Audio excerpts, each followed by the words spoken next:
Welcome to Dear Young Queen, the podcast.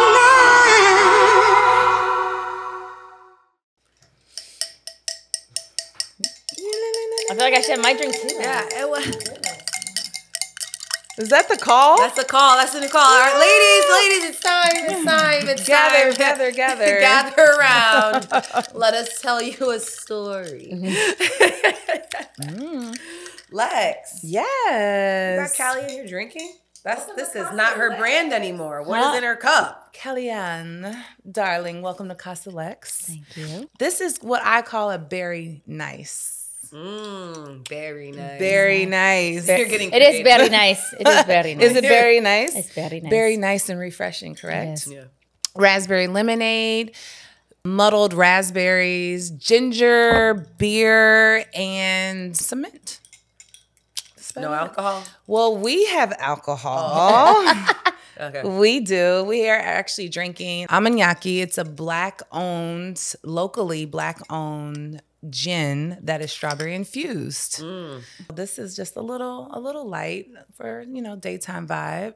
I'm not going to lie. I was a little scared when you said you were putting gin in a drink. I was like, I'm actually a little worried for both of you guys because I say people who drink gin, they don't care about their lives. Ooh. I'm like, there's a rough drink. A little bit. it usually smells like paint thinner. Yeah, I'm not yeah, a gin like- girl. Like I'm Christmas. usually not. It's like, why does it smell like a Yes, Christmas like tree? piney. Like, yeah, you're drinking a Christmas tree. It just seems weird. But you made Calyann a mocktail. That Absolutely. is giving the same very nice vibes. Yeah, so if you Without the Christmas tree. absolutely. So if you're not a gin drinker, you could definitely do like a vodka or a Blanco tequila. I would pair with that too. Yeah. Girl, this is it. I'm Yes, not going to lie to you. delicious. It's the muddled berries for me. You like that? Trying to get it through the straw. That's my favorite part. A little It's like extra a game. pop of surprise. We like a little pucker up. But Yeah. it works. I'm struggling drinking through a straw right now. I had a little lip procedure. I can't. A little tricky. Did you? Yeah. I'm halfway through a lip lift. Really? So the first part is Botox, Uh-huh. where they freeze the muscles here because what it is my smile is so gummy. My top lip is strong as So it'll restrict it. so they freeze the muscle so Really? that I can't pull it up. And so the second part is a filler. And so then you have the lift and then the fill. But they told me I wouldn't be able to drink out of a straw. I was like, yeah, whatever, I can do anything. But like, I'm really, You can't figure it out. Oh boy. I can't because the muscles. That might be a problem. I was about to say You might have a problem if you can't suck. Before she left, she was like, all right, well, tonight, no intense kissing. She was like, no. but this is only temporary. Yeah, no. It was just for the We're 24 sure. hours right after. Okay, Yeah, but okay. I have Good thought to about know. whether or not my skills will be different. That has crossed my mind. I'm not going to lie to you. But, in my older age, though, I have to admit, I've slowed up on that anyway. I feel like, I'm married. No, I have to yeah. get it going. Yeah, well, you got to keep your marriage alive. Yeah. I just feel like as I get older, I want to do less work. I can understand that. And so, especially in courting, it's like, court me now. Yeah. Oh, no, Right, yeah, like- for sure. Did you say no sex until we're married? Oh, that's a thought. That's a thought. That's a thought. That would take Ding. a lot from me. Willpower, I know is hard, but Yeah. I mean, I'm glad I'm married, so I don't have to think about that because Yeah, that sounds awful. Well, I guess this is the perfect time to introduce this married queen, This Mary Queen. this boy mom queen, Yes. this Trinidadian queen, Yes. this creative queen, and this Mormon queen. I'll take it. Is that the right term? I mean, we're supposed to say Church of Jesus Christ of Latter-day Saints or Queen. LDS, but Good to know. that's long. So I still say Mormon too. Yeah. I mean, our apostle said not to say it because it has bad connotations, but it's easier. Yeah, so that title doesn't define you. But there are a lot of other titles that also define you.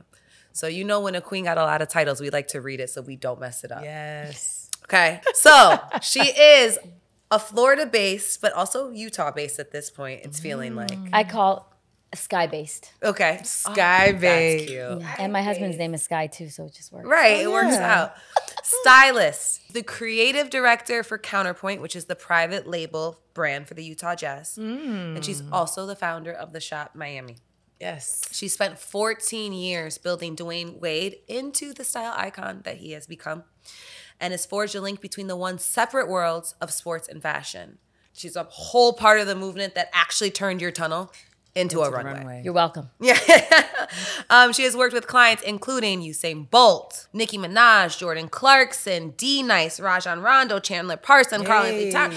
I'm running out of breath. Yes. We love And it. Been doing more. some things. Yes. It's not just personal clients. She's done a lot of brand work also, working with brands like Chase, TNT, Tom Brown, Dior, Hublot, D-Square, Dick's Sporting Goods, Disney, Air Jordan, Toyota, Johnny Walker, Puma. The rest of y'all gonna have to write a check to us too for giving me the shout outs. But honestly, it's her artistic insight. It's her determination. It's her drive. It's her spirit that captures people. It's magical. I've seen it. You've seen it. Absolutely. We are honored to have you sitting here for so many reasons. This resume is definitely one of them. Well, thank you. No, I'm honored to be here amongst two queens. Thank you for having me. Of course, of Absolutely. course. Now, we could go to your gram. We could research you. We can see all your styling work. But right now, you have some new focuses.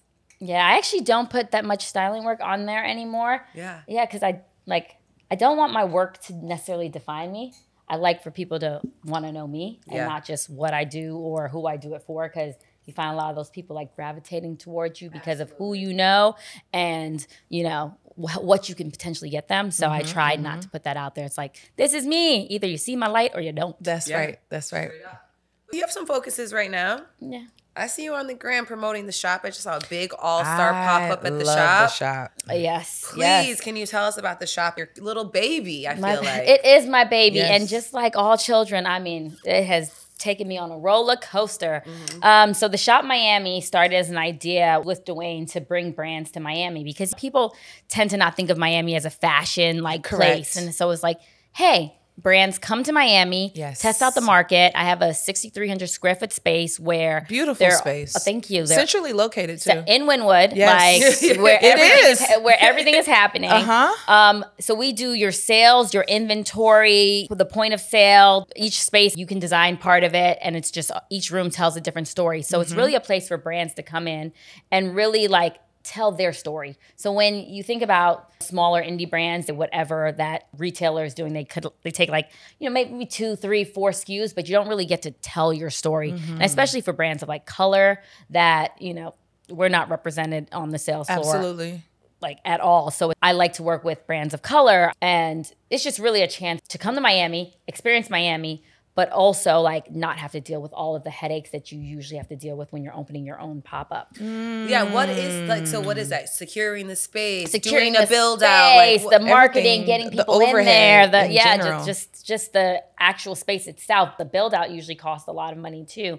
And then depending on how much you invest in it, how long do you want to be there and getting all the people there. So because we have 20 different spaces, each brand almost feeds off of each other. So you don't have to worry about having to have all the people there because you might be next to a brand that people are coming for, you know? And so and you get that exposure just by being in the same space. Yeah. And so we were able to take that to Salt Lake City for All-Star Weekend. Which so we was did, very genius. I mean, it made so much sense because in Utah, the one thing, as much as I love it, there's not shopping there. Like our best I have witnessed that store before. is Nordstrom's. We have a Louis and a Nordstrom's. That's it. We still got Dillard's, y'all. We still got Dillard's. I Like, can't hold you. It's not until you leave a major city and That go you're to like, the mall that you're like, whoa. "Word?" Yeah, you like- thought you could just roll up and grab something. No, there's no nah. grabbing anything anywhere. So And even the Nordstrom's is like late.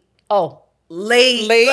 I might as well be in Sears. Yeah. Like, super delayed. Nordstrom's is not even Nordstrom. It's not like, the Nordstrom's at Aventura at not, all. It's not. Like, so it was like, okay, you know what? We know that we have people coming to Utah. And it was like, okay, we need shopping. Because the one thing you do as a stylist, and I've done 14 All-Stars, I know that like sometimes you need something. At last minute. Like you absolutely need something. So I was like, all right, let Something me could bring get- some of Miami favorites. So I brought the Webster. I brought I love the Market. Webster. Shout out to the Webster. Yes. Like I was like, okay, I got to have the designers. Then I have to have the luxury streetwear. And then I brought some of the locals. So there's this place, Thrift Hood, which this actually where my shirt is from. They have the largest selection of jazz gear, like a vintage jazz gear, and a huge following. So we had them. Mitchell and S. Slam partnered with them to bring like throwbacks, and then we had Cactus Jack. So that's Travis Scott. We love that. And then Counterpoint, which is the jazz private label. So we had everyone there. And it was just like an opportunity to show that the shop isn't only for Miami, but we can move anywhere, whether it's All-Star, Super Bowl, whether it's taking it to like Austin, Texas, like it can go anywhere. It's really mobile. It's mobile. I feel like the space was actually just very warm and welcoming too. It's a journey. So it's set up like a maze. So you get to like walk through it and experience it the way you want to experience it. Because I know personally as someone who has been shopping for 16 years in my life. I'm like, I don't even know how long I've been shopping.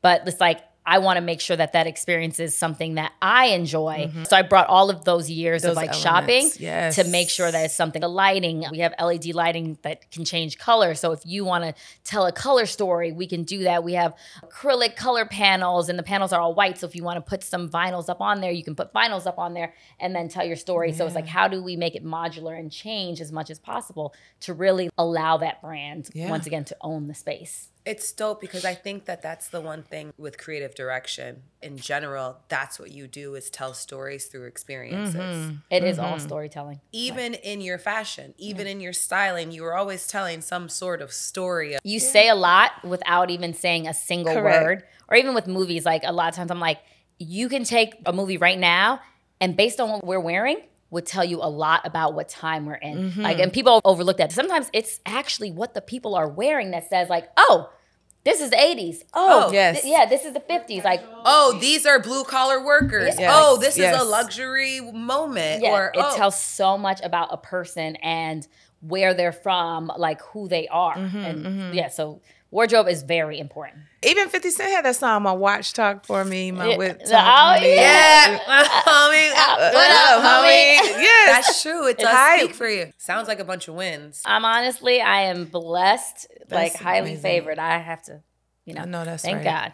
But one thing we have learned sitting right here on this couch with all these women who are doing incredible things is that it wasn't always a win. There had to have been some struggles in building out a 6,300 I'm still struggling right now. Yeah. It's called money. Right. It's called money. It's called fun. It's like Black women are the least funded like group. So we're the least represented in almost everything. We are the least protected, the least funded. So it's like that struggle to raise money. And you would think like, oh, all these rich people, all these athletes, these people that you have been there for and help their businesses help grow. Their brands, their brands, that they would all just be willing to show up, and not everybody does. Like I can honestly say, like Dwyane has been a blessing because he partnered with me. Chris Paul partnered with me. Beautiful. But there's some other people that I'm like, oh.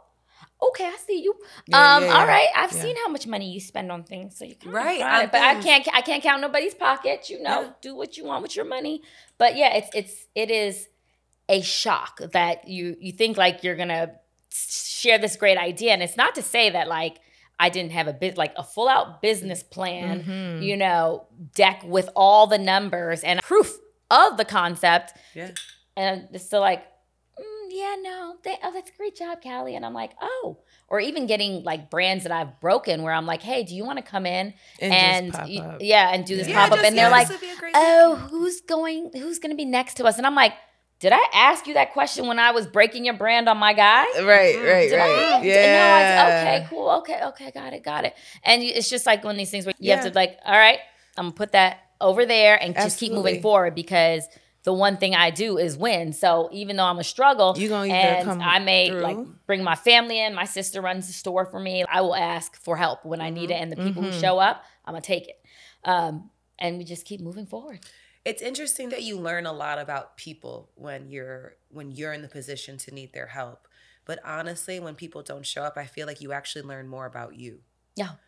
What you learn is that you were willing to show up regardless of whether it had a benefit for you. That's right. What you learn about you is that like, oh no, I'm dependable. Oh, people can count on me. And it actually is like at the same time while you're learning others, you're like, oh, maybe I should have set a boundary at a time when I didn't set a boundary. And those learning lessons is like, they come from other people. Oh, 100%. But the real lessons come from you taking that self-reflection like, oh, all right, now I know who I can show up for. But it's also like, what you're capable of. You learn like how much you can do. You're like, oh no, I'm going to keep pushing. I'm going to push and push. And because you know what? I want to succeed. And that's that desire, that want. It's almost like there's no other option but success. Like I don't know. I cannot fail because what am I going to do if I fail? And the pressure that comes on is that now you're like, oh shit, I have a rent to pay every month. Pretty much. Not the household that I have to pay this. Whether somebody comes up to help or not, I have to find a way. And until you know what it is to struggle, till you don't have a choice but to figure out how to make rent or how to cover your business expenses or whatever, you're not going to get creative.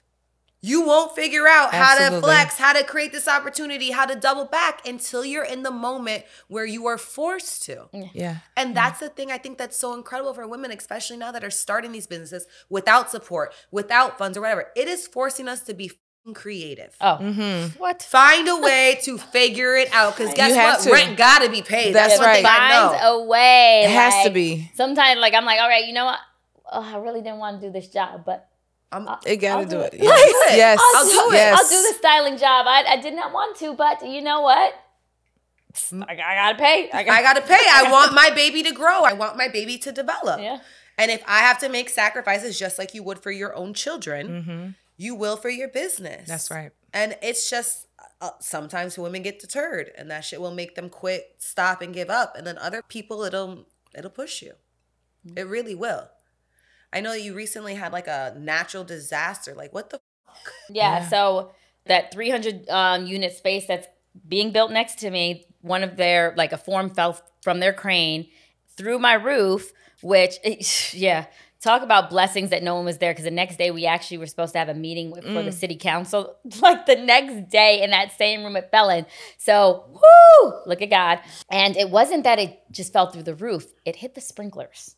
So fire sprinklers just keep going and going and going. Because their job is to put out a fire. Put out a fire. And the fire department came and they were like, oh, no fire, and left and didn't turn it off. So it just kept flooding. I get this phone call from my alarm company and they're like, your alarm is going off. Should we call the police? And I'm like, so I call my sister and I'm like, hey, check the cameras. And she's like, I can't get on the cameras. And I'm like, oh, crap. So then we call our security guy and he's like, oh yeah, call the police. There's someone in there. There's stuff everywhere. So I'm like, oh crap. Yeah, call the police. And he goes, wait, hold on a second. Wait, there's water. And so then my sister gets on at the same time. She's like, wait, that's Eric. And she's like, wait, the whole place is flooded. So it's flooded.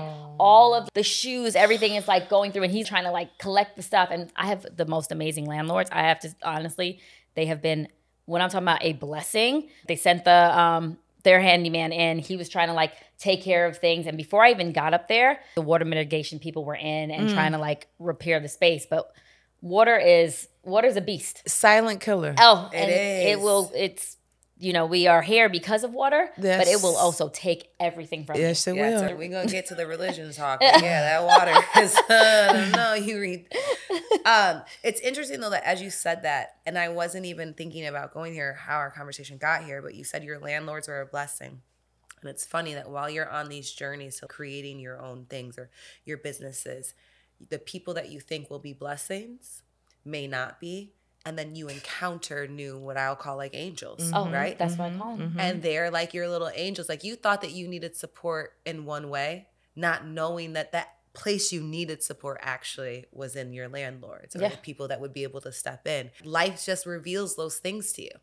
Slowly but surely. When I'm talking about blessings, I have the best landlords that is a blessing in the world. And usually people are talking crap about their landlords. Yes, so I'm like, no, they're so amazing. And I think the people that I get into business with or that I work with, I look for people who are very family oriented. The father is the owner and then the son does the finance and the other son is the real estate and the sister is the lawyer.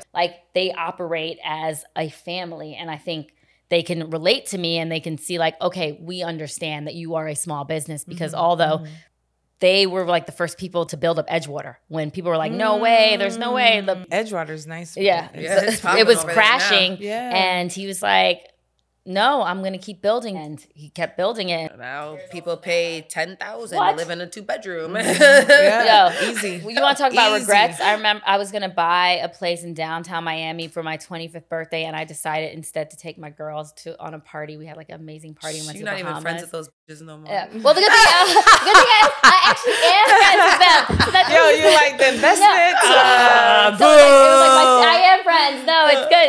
my sister. It was like the girl who sweet. trained me, Khalil. You guys know Khalil? Oh, yeah, you know Khalil. yeah. Khalila. Yeah.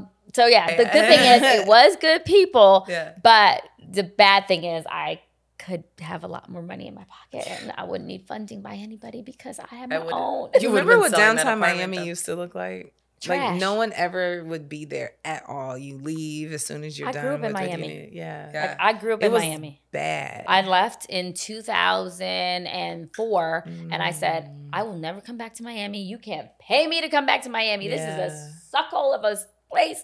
This is terrible. I'm never. 2012, I'm back. I came back and I'm like, I love Miami. And now built roots, got married, had children, Yes. like said, oh, nah, I'm here now. I'm here. People I'm keep trying to get me to move here. and I'm like, You're like, no. no, I'm like right now redoing my whole house. I feel like it's a project you would enjoy.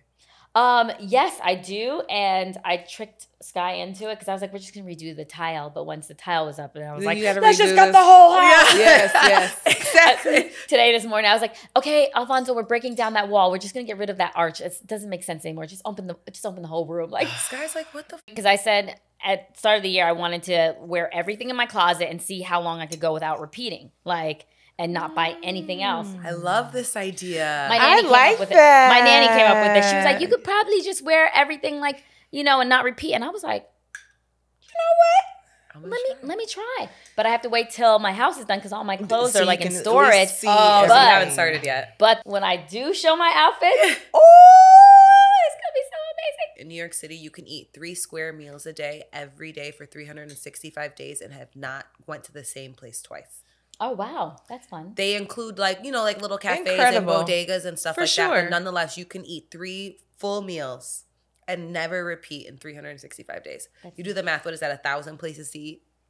Insane. It's a lot. You know what I'm saying? Yeah. So I want to take that task on and you take the fashion task on. Okay. See where we get. That's from pretty gonna good. You left home in 2004. So is New York where you find your first few clients and start working with your first athletes? So so New York is where I found styling because I went to FIT. So I ended up going to FIT.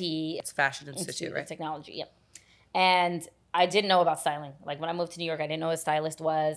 I went to New York thinking I would be like a buyer, but buying is just like accounting with clothing or whatever product it is.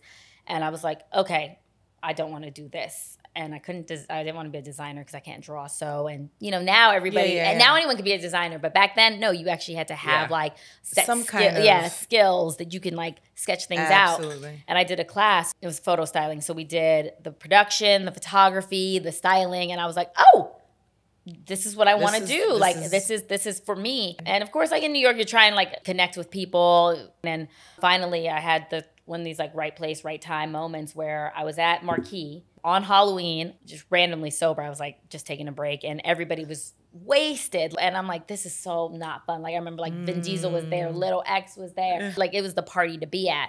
And I was just like, I want to go home. This is like, I can't get bumped by, one more drunk white person. Ultimately, because they were dancing off beat. Like I'm the only person on beat and I'm sober. Like this ain't fun. So me and my girl leave. She's like, all right, cool, let's go. And then we get in the car and she's like, I use the bathroom. And I'm like, you couldn't go. Okay. She's like, and so I pull back around.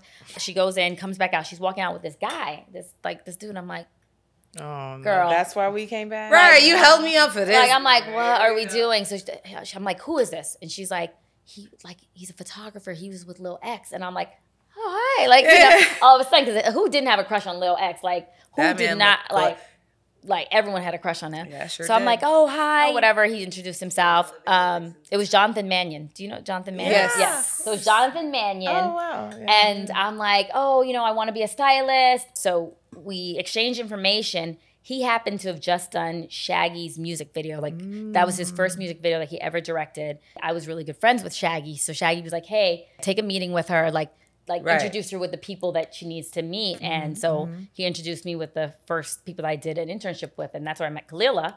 And that's how I got started, was doing an internship and working my butt off. The way that women will hustle to be able to do what they want to do. I'm going to do whatever is going to support and pay these bills so I could do this thing here that I really want to do. You have to do the things that you have to do so you can do the things that you want to do. And like in interning, like I think that is the most valuable. Like people are like, am I getting paid? I'm like, I am paying you with knowledge. There's no school that is going to teach you what I am going to teach you, what I am giving you, my years of experience to make sure that you're successful. Those contacts, the connections, those are so much more valuable. And I mean, you see the difference between the people like the Lenas who put in the time, who interned and then was an assistant, and she learned the craft. And that's why she's able to work for herself right now, because she knows how to build those relationships.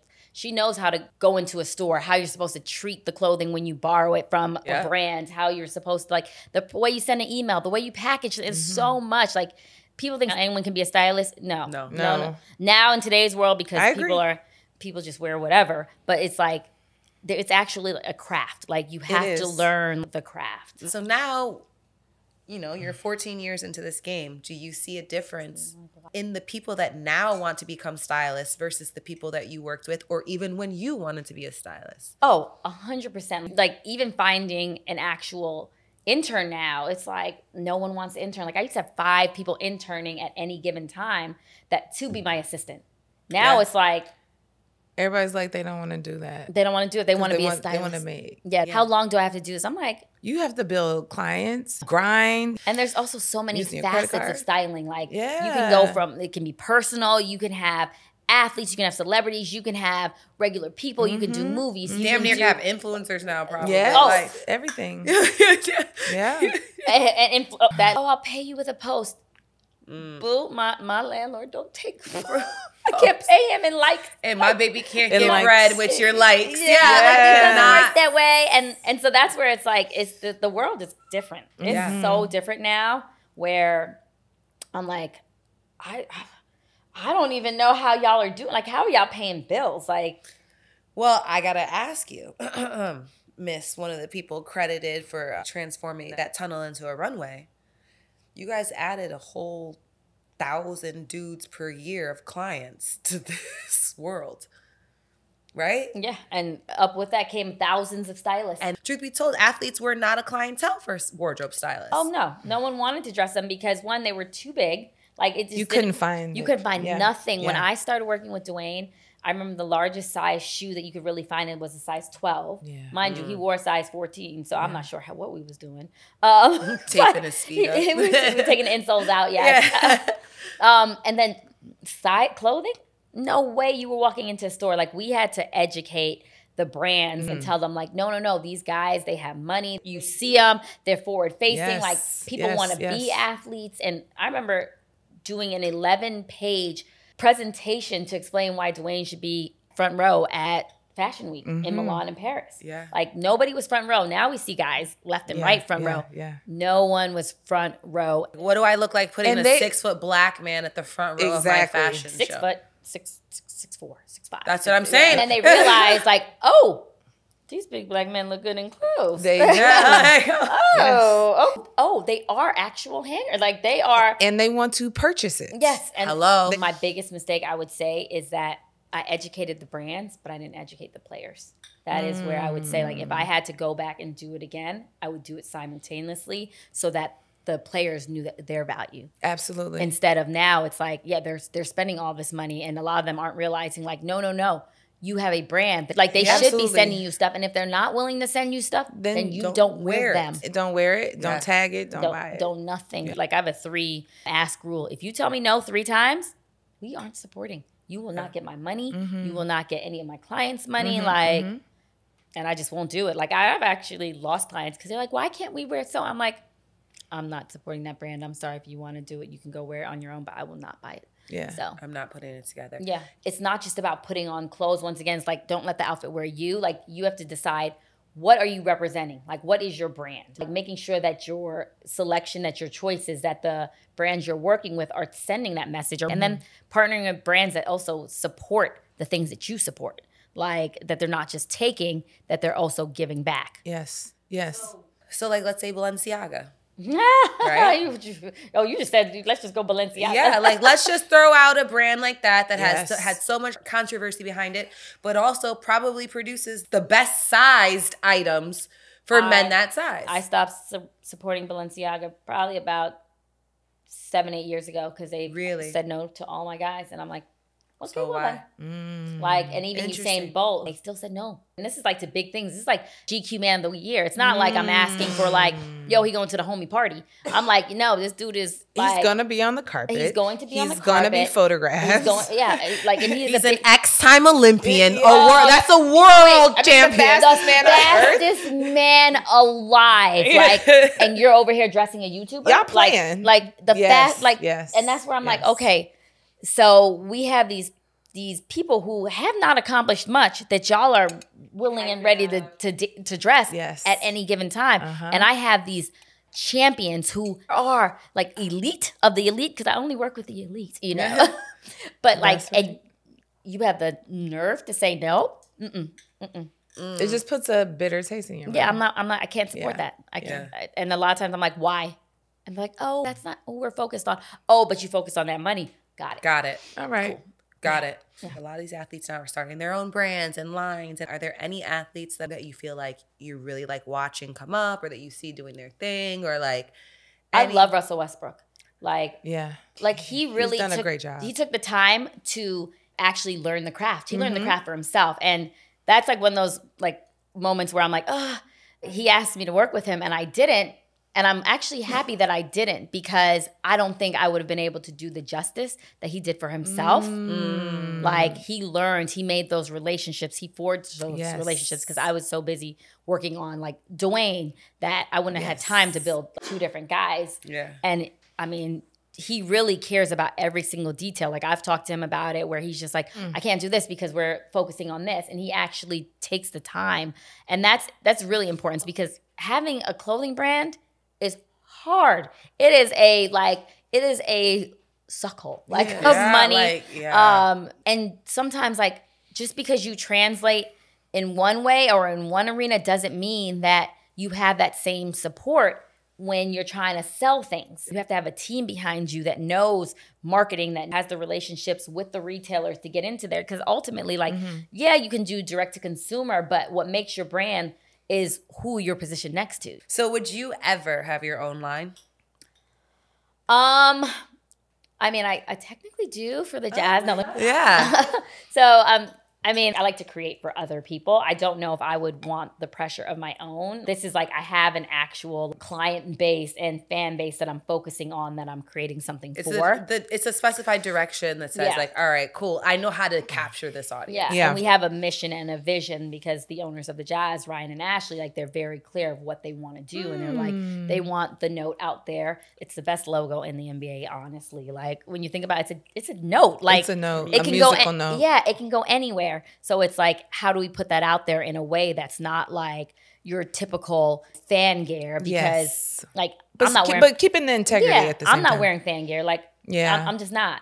But how do we put lifestyle, fashion, and sports together, which I've been able to do throughout my career. And now it's bringing it to the Jazz, and I love it. So is this stuff right now that's basically just available in the arena, online? We launched February 6th, and then we did the pop-up for All-Star, and now we're moving into the arena. So we'll do in arena, and then eventually we'll be online. That's super dope. The way we've done it is we've created like 2 separate lines. So we have the core, which is the more tailored, very like note-driven aesthetic that's very clean. And then we have another side that's like Quick Strike, where we do collaborations and we tell our stories. That's a little more streetwear. So it's like really catering to like Everybody. So, like, you can get, like, the dad Everybody. in his polo, and then you can have his son in his like rocker tee. That's right. Look, like Ryan was telling me that Gail Miller, who was the owner, like previous owner for forever, came up to him and was like, oh, where'd you get that sweater? I love it. Like, it's, you know, you could wear that to anywhere. It's not, it's the Jazz note, but it's not in your face. And that's what it's about. It's like presenting the note in a way that it doesn't feel like it's in your face all the time. But you still recognize. But you still recognize what it is. Yeah.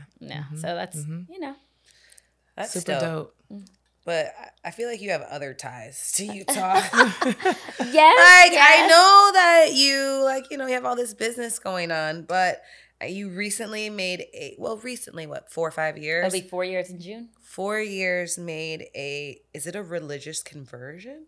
It would be a conversion, yes, because I was not checking for God and Jesus before. Like, I did, and then I didn't, and now I'm back. But yeah, it was. I'm back. I'm back. I believe, and plan on believing forever because I have a testimony. So just to clear it up a little bit for you, about 4 years ago, Calyann joined the Church of Jesus Christ of Latter-day Saints. It's a mouthful. It is long. You can just say LDS. AKA. That's the acronym, LDS. Damn, that's the acronym they were using in that movie I watched, LDS. That's tricky. She's a Mormon. And now, when I met Calyann, on top of being on top of the world in her career, she pretty much was on top of the world in her social life also. Like, this is a girl that, like, on top of the table. I was gonna also add, what color was her hair at that time? Probably like red, pink, blue, like fire red. Honestly, whatever could match her fit. Whatever. It actually wasn't about like what her hair was that week. It was like, what did it match her fit tonight or not? Right? Or like, did it play off her glasses? I'm ready. Like, you know. Anything. So her hair is you an still are. So I don't want to take word, but just in speaking in past, were a big personality. I might argue a little bit of a party animal. Absolutely. I like to say I'm like professional partier number one. Yeah. Like, nobody could out party me. Like professional partier number Trinidad. one. She's thank you. Yeah, hello. So anyhow, that was a lot of your personality. Right? A lot of people knew if you were going to be with Caly, you were going to have a good time. Yeah. She was going to know where to go, all the things. Like, I still think that's part of my personality. Like my party trick today, like right now, if we were like, all right, Caly, like, go, I'm doing a split. I still do a split. Like, I break out my splits anywhere. I'm the same girl. Like, I still love to like dance. I still love to party. Like, I'm usually the last man standing because when people drink, they tend to check out. So I'm true. Like, all right, guys, get in the car. I'm driving everybody. So now everyone has a designated driver. And I'm no judgment. Like, do you? Because I didn't want to be judged when I lived my life the way I lived it. So, you know. But then how does one go from being the life of the party and drinking and doing all those things to becoming a Mormon? I actually quit drinking 2 years before I converted, which, you know, once again, it's like that alignment. Like, God knows what you need to do. That's right. And He prepared you. He was preparation. Yeah, he was getting me ready because otherwise, like, that would have been a hard thing Cold for me turkey, to. in a way. What was the last straw? What made you want to quit drinking? So when you have a child, I feel like you make a promise to that child to give them everything that you could possibly give them to make sure that their lives are as fulfilled as possible. And I would go into my son's room, Prince, and I would put my hand on his back and, like, you know, positive affirmation of like, you're my perfect, you're going to change the world. Like, just like say all these positive things. And as I started doing that, I also realized, wait a second, my actions actually play a large part on how his life turns out. So if I, you know, go out and I'm drinking and driving, or just anything that happens when you're out, like partying, partying like a rock star, you know, that would alter his life. So I was like, that promise that I made him, and when I'm like number one party. So there's people who drink a little bit, who social, like I'm like, oh no, if we're drinking, we are drinking. Like, we are drinking. Why did we come here? Why did we come here? We're not drinking. And you know, who knows what time we're gonna get home in the morning. I wasn't really living up to my promise, and like, everyone's always like, who did you kill? And I'm like, I didn't kill nobody. Yeah. But I was on my way to Mykonos. Dwyane and Usain were there that year. It was Usain's birthday. And I'm like, okay, cool. I flew American. I don't know why. But the flight was terrible. The flight was delayed. He flew like American, but another way. And he ended up like meeting up with Dwyane and flying private with him. So I'm like, how did I not end up with that flight? The flight was delayed, and I had a choice between getting my bags and like making my connecting flight. I chose my bags because, of course, you know, I need my stuff. So I was like, but you know, I'll just catch the later flight. That flight was delayed, turned into this whole thing. So I ended up, by the time I got to Athens, I ended up not being able to fly out that night, missing Usain's birthday, missing Dwyane and Usain were out. And I'm just like, what? I'm creating this like prison for myself. I need my stuff. I need like this lifestyle. And I was like, no. I need a restart. I need to quit. I'm going to stop. I'm going to go to Mykonos. I'm gonna live my best worst life one last time. And when I leave there, I'm done. Like, I am done drinking. I'm done with all the party favors and the fun stuff. And I even did a 6-month shopping fast where I didn't shop for 6 months. And I just did a reset. And it was scary at first because I was like, am I gonna be able to do this? Like, yeah. Like, resets can be scary. Yeah. Am I gonna, like, I didn't tell anybody that I wasn't drinking for a while because, one, I didn't know if I was gonna actually stay not drinking. But then also I didn't want that judgment. People like, oh, you know, everyone's always like, oh, have a drink, oh, blah, blah. Like, so I would drink like mocktails and I would have like a drink like this or, you know, and pretend like I was drinking for a while. And then slowly I would tell people like, oh, I don't drink anymore. And, you know, I don't miss it. Not one bit. Don't look back. Like, I love being present. Do you feel like it made it easier to transition into what your mission became? 100%, because I would not have been in a space and a place to accept the word and accept what God was trying to tell me, because I would have had all the noise that comes from like being out in the world. I find that when you're drinking and when you're, you know, doing other stuff that's, you know, party favors, you tend to end up, like, you tend to just go end up places you don't really need to be. Absolutely. And so nights were longer than they needed to be. Like, my focus the next day, sometimes I'm like, how did I make it this far?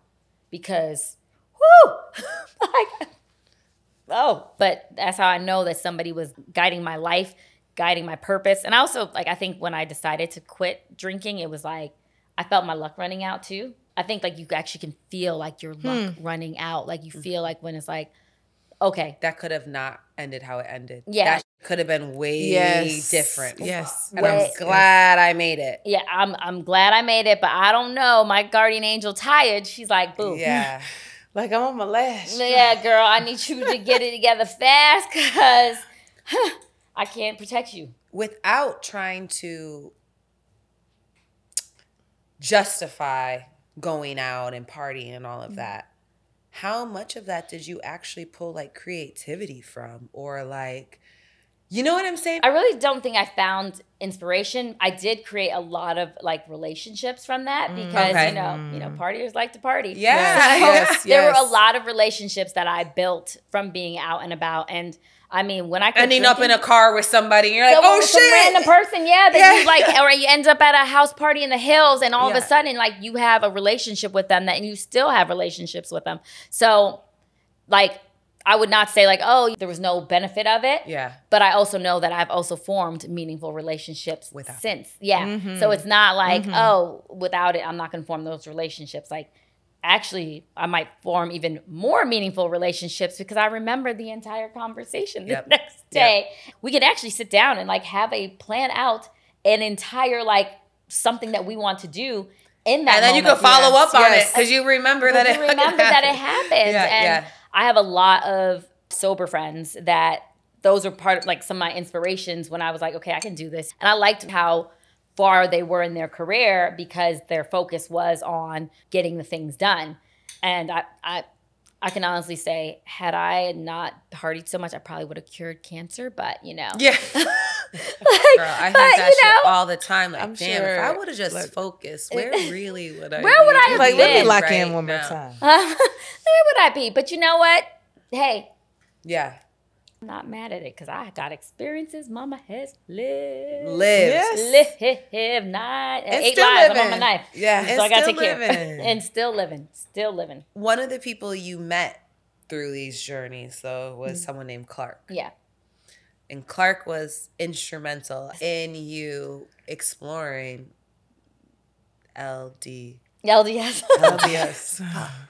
Was influential in you even exploring LDS. Can you tell us a little bit about that? Because I think a lot of times people don't realize that explorative journeys like the one that you went on doesn't start as an explorative journey. Oh, no, 100%. God, Jesus, whatever your belief is, takes you there. Yes. And so I met him through Dwyane, like Stan Stocks, which most people are familiar with. He worked with Stans. I worked with Dwyane. So we worked often together on the collections that came out. And Dwyane used to do this Brand Wade Summit in Turks and Caicos. And I remember like one time we're out and he's not drinking and everyone else is drinking because that's what you do. You drink. And I'm like, why don't you drink? So he just explains like he's a member of the church. And I was like, oh, okay, that's weird.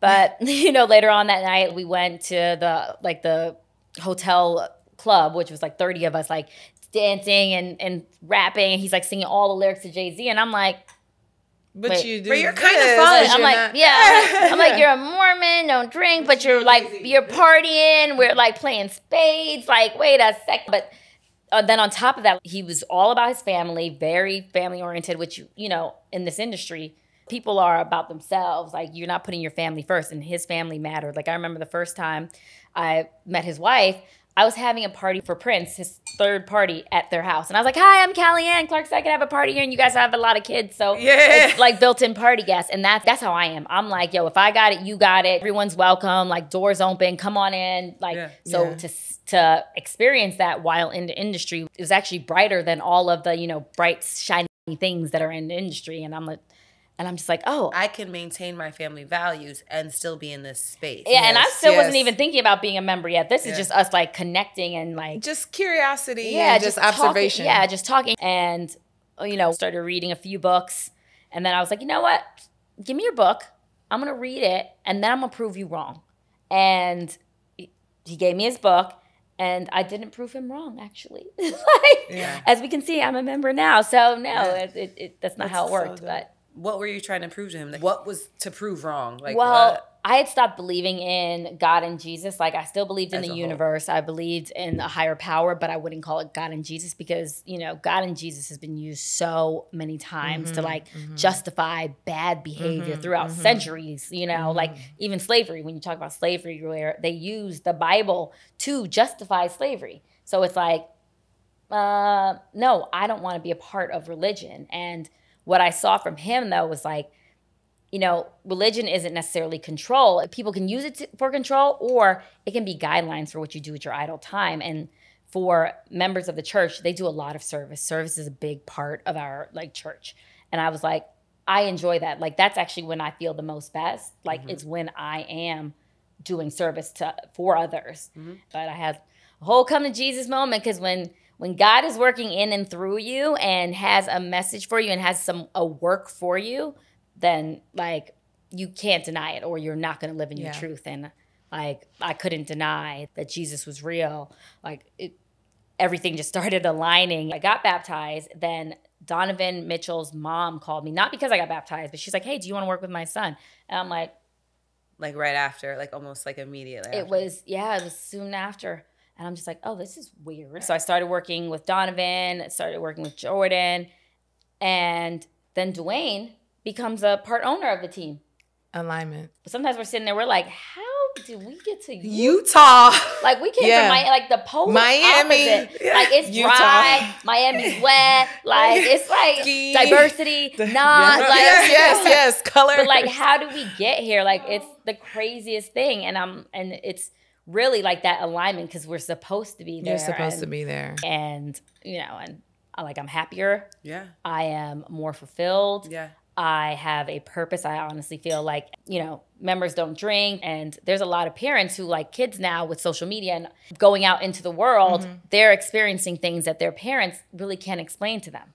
And so me, as a person who has lived in the world and of the world, I can come back and be like, no, I can tell you why it doesn't make sense. Yes. No, your parents can tell you why you can't drink because they've never drank, but I can tell you why. Or I can tell you why you should respect your body more, or why you should, you know, focus your energies and make sure that you build yourself up first before you try to be in that world, because it will eat you alive. Did your husband also convert? No, he did not convert. I'm the only member in my family. Does he have like a spiritual background, religious background? Does he practice anything? He doesn't practice anything. His parents are actually Buddhist. Okay. And, like, they're practicing Buddhist, and he's a good person. I always say he's a better Mormon than I am. Like, he really is. Like, he's very, like, what do you need? He's nice to people, whereas sometimes I'm working on my, you know, my Christ light, because sometimes, like, my mouth gets me in trouble, but, you know. Yeah. From my understanding, there are a lot of rules. Like, I was going to ask you, do you have this long skirt on here today because that's a part of your new fashion? No. Oh, okay. So I actually like long skirts, but no. So as a member, you can wear whatever. There's another level to it where you do your endowments, which is where you can then go to the temple. Then that's where you do have wardrobe restrictions because you wear garments. But just in life, or just to temple? In life. Oh. So I'm wearing them right now. But interesting. Yeah, but they're not that restrictive. Like, you can wear them, like, you know, like, you wouldn't see them. Got it. Yeah. So are you allowed to be married to someone who's not from the church? Yeah. Have you guys spoken about how you're going to raise your children? I believe in my kids finding their own way. Like, I think that having that testimony for yourself, it makes it stronger. I feel like as a convert, I have a stronger testimony than people who were like raised in the faith, just because that's just what you've known. Whereas for me, I had to go find it. I had to build it. And like my 8-year-old, well, he's 9 now, I give him the option. Every Sunday I say, hey, do you want to go to church?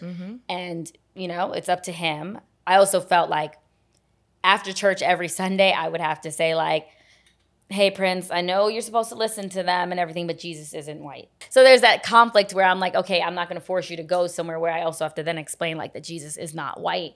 After my 3-year-old now, I take him to church because he loves it. Just this Sunday, we were feeding the missionaries and Prince did a prayer, and then the little one was like, I want to pray. And he's like, yes, close eyes, close eyes. It's like, we're like, I don't know what you're saying. But, you know, I think because he's so young that I take him. But if at any point in time he said he didn't want to go, then I wouldn't make him go. Like, you know, I feel like the way we live our lives is just as much of a testimony of Jesus Christ than going to church. I feel like we can be our own church. I love it because it centers me, and getting up every Sunday is a commitment, and making sure that you go to church is a commitment. And those things say like, oh yeah, I want to be a part of this. But also I feel like if your church is at home, then that's what it is. It's interesting. I totally agree with that. But I also really do believe that it's in the Bible that where 2 or more are gathered, God is present. Right? And there is something about getting up, especially those of us that got super comfortable in the pandemic, doing church from home or on our couches or whatever.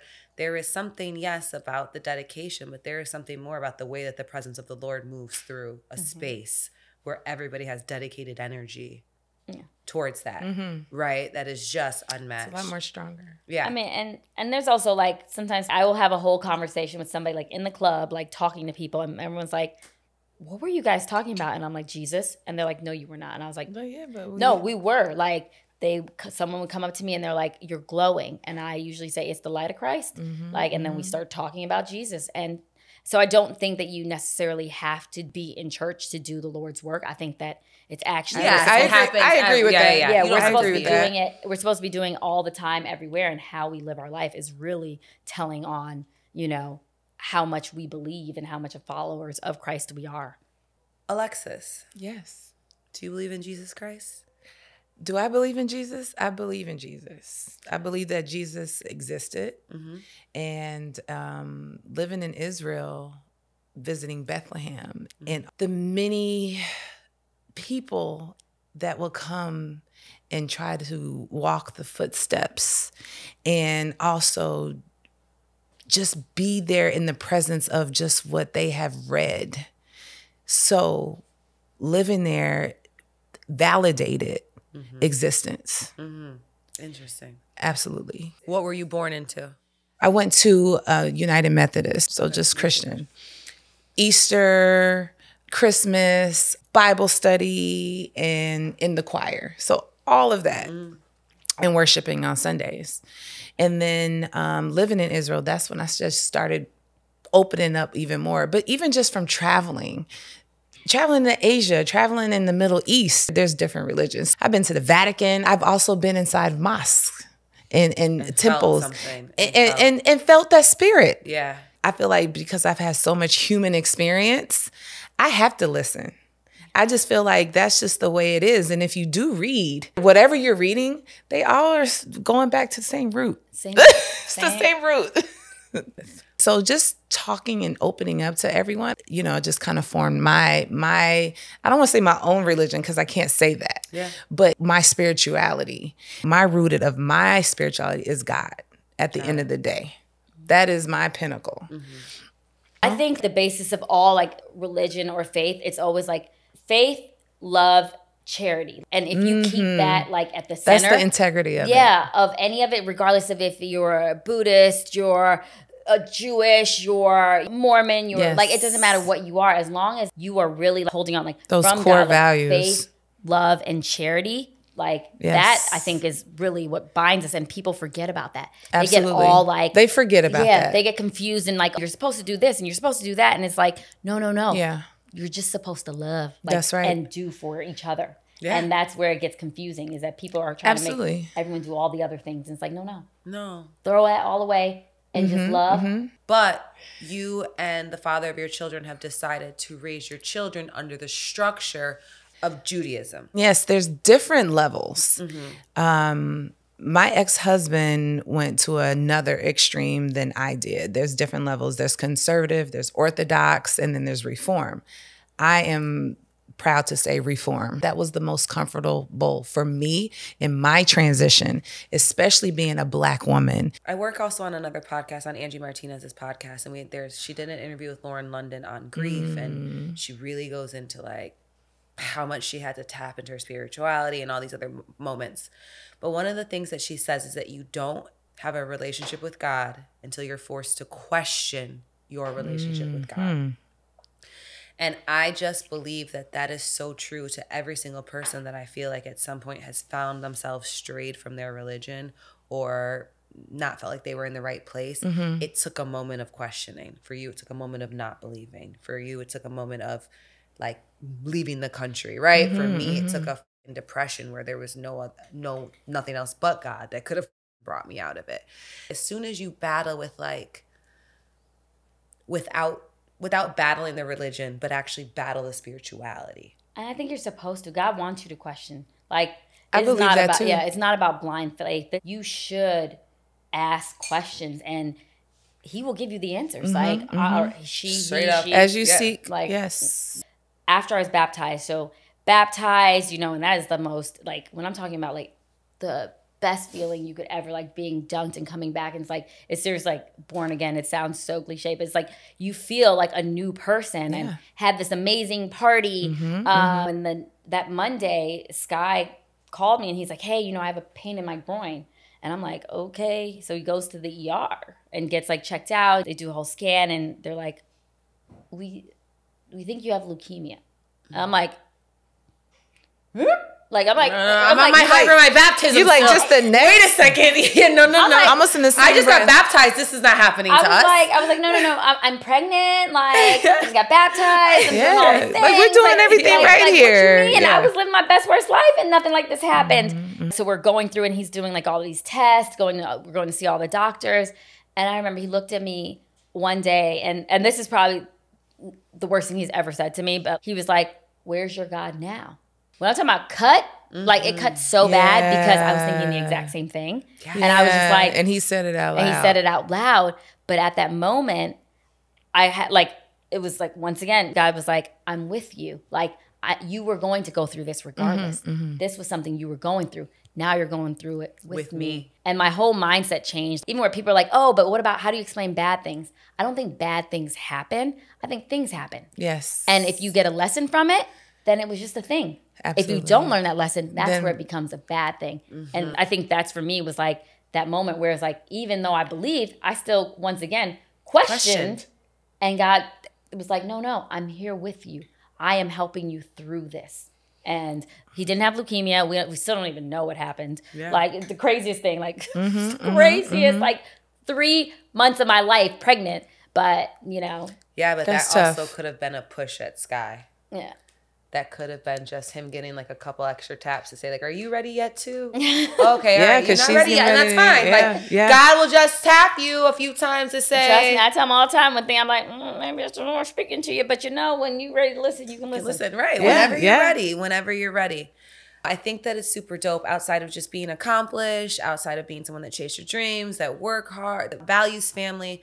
It's dope to see that at some point you were like, wait, but none of this actually works without me taking a second to really lock in here. Absolutely. 100%. And in the past 4 years, I've just watched incredible things happen to you. I've watched the transitions. And it's even more dope to see you honestly really like preaching the word of God also. Yeah. You now use your social media to share messages. I mean, I share what I love. Like when you love a pair of shoes, you share it. You so. share it. Yeah. I love Same Jesus, thing. so I'm like, And absolutely. share, and it's super dope because I know that there are a lot of people that feel oftentimes ostracized from a church or ostracized because of how they look or how they dress or what they've been through in the past. And so for you to stand loud, tall, proud, beautiful, doing it all at the same time is important. Yes. It's super important. And continue Continue spreading that love. Continue pushing your faith.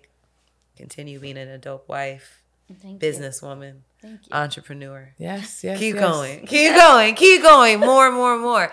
If anybody watching wanted to find you, learn more about the shop, learn more about the line, how can they find you? So Instagram is the best way. You can do at Calyann Barnett for me, the Shop Miami for the shop, or Counterpoint Official for anything jazz related on the brand. Absolutely. Yes. Lex. Yes. I'm going to need another one of these. You love it? Yeah. Actually really good. So you're a gin girl now? I think I might be a gin girl. I think you got me. We maybe converted you to gin? I gotta go. These they like to convert shit around here. I gotta go. My grandmother would kill me. Okay. No, but honestly, Calyann, thanks for coming. Thank you for having me. We appreciate it. It only took us 3 months of begging, so no. I'm sure other people have had to wait longer for you. It was scheduling. Yeah. But we're here, and it was the right time. It's the way things are supposed to happen. Appreciate it. Thank you for stopping by. Appreciate Thank you. you. Yes. Peace.